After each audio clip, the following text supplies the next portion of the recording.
जिंदगी ऐसी होनी चाहिए कि मुश्किलें भले ही कितनी भी क्यों ना हो, पर मुस्कान कभी कम नहीं हो। चलिए चलते हैं ऐसी कहानी की ओर।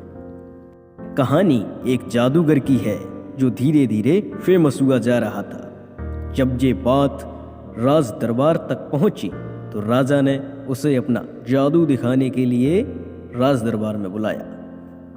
जादूगर मन ही मन सोचने लगा कि आज तो मोटी कमाई करने का अवसर मिला है। आज सबसे अच्छा जादू दिखाऊंगा और सबसे ज्यादा पैसे भी कमाऊंगा। यह सोचकर जादूगर राज दरबार में पहुंचा और सोचने लगा कि मैंने लगभग सभी जादू तो दिखा दिए हैं, अब कौन सा जादू दिखाऊं। उसके मन में एक विचार आया कि क्यों ना राजा का मुकुट ही गायब कर दूं।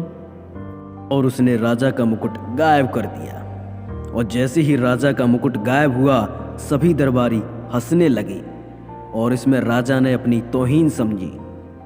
गुस्से में आ गए और उन्होंने कहा कि इसे 7 दिन बाद फांसी की सजा दी जाए। जादूगर गया था जादू दिखाने के लिए, इनाम पाने के लिए, और उसे कालकोठरी में डाल दिया गया। बात उसकी पत्नी को मालूम चली। वह रोती हुई उससे मिलने के लिए गई और जाकर देखती है कि जादूगर मुस्कुरा रहा था। पत्नी बोली कि कहीं पागल वागल तो नहीं हो गए हो? 7 दिन बाद तुम ये दुनिया छोड़कर चले जाओगे और तुम मुस्कुरा रहे हो। जादूगर ने कहा, सब ठीक होगा, हंसो मुस्कुराओ, अभी 7 दिन का समय है। पत्नी को लगा कि पति पागल हो गया है, मौत को सामने देख करके और पागलों जैसी बातें कर रहा है। वहां से चुपचाप चली जाती है और फिर अगले दिन आती है।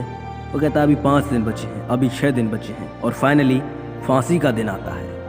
राजा घोड़े से उसके पास आता है। उसके दिमाग में एक विचार आया। उसने राजा के आगे रोने का नाटक किया, रोने लगा।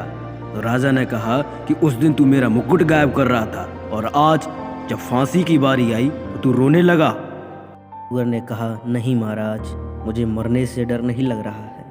मरना तो सभी को है, मुझे तो इस बात का डर है कि मैं बरसों से एक कला सीख रहा था। घोड़े को उड़ाना चाहता था, उसे उड़ाना सिखाना चाहता था, और इस काम को करने में मुझे 1 साल लगने वाला था। और अब मैं उस जादू को लेकर के अपने साथ ही मर जाऊंगा। के मन में आया कि ये जादूगर उड़ने वाला घोड़ा तैयार कर रहा है। अगर ये घोड़ा मुझे मिल जाता तो मैं बड़े से बड़ा युद्ध बड़ी आसानी से जीत जाता और बड़े से बड़े राजा को बड़ी आसानी से परास्त कर देता। तो वो उससे कहता है कि जादूगर सुन, तेरे पास 1 साल का समय है, इस घोड़े को जल्दी से तैयार कर मुझे दे।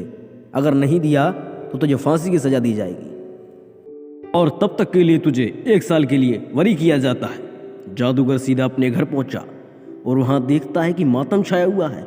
लोग रो रहे थे, रिश्तेदार आए हुए थे। उसकी पत्नी रो रही थी। अपने पति को जिंदा देखकर मुस्कुराने लगी और सब लोग आधे घंटे बाद चले जाते हैं। ने पूछा कि राजा ने तुम्हें कैसे छोड़ दिया? एक शर्त पर छोड़ा है कि 1 साल में मुझे उन्हें उड़ने वाला घोड़ा देना है। पत्नी बोली, 1 साल में उड़ने वाला घोड़ा कहाँ से लाओगे? जादूगर ने कहा, मालूम है मुझे, नहीं बन सकता है। जादूगर ने कहा कि 1 साल है, जब तक हंसो मुस्कुराओ जियो। पत्नी बोली, तुम्हारा ज्ञान फिर से शुरू हो गया, खुश रहो मस्त रहो। जादूगर की बात बिल्कुल सही थी। 6 महीने में राजा की मृत्यु हो गई, 3 महीने में घोड़ा मर गया। ना तो घोड़ा बचा और ना ही राजा। जादूगर की बात बिल्कुल सही थी। छोटी सी कहानी सिखाती है कि हम आज में खुश नहीं हैं, बल्कि कल की चिंता करके दुखी हो रहे हैं। हमेशा आज में जीना चाहिए। अगर किसी समस्या का हल नहीं निकल रहा है तो उसे ऊपर वाले पर छोड़ देना चाहिए। अगर वीडियो अच्छी लगी हो तो लाइक कर देना और लोगों में शेयर कर देना। मिलते हैं अगली वीडियो में।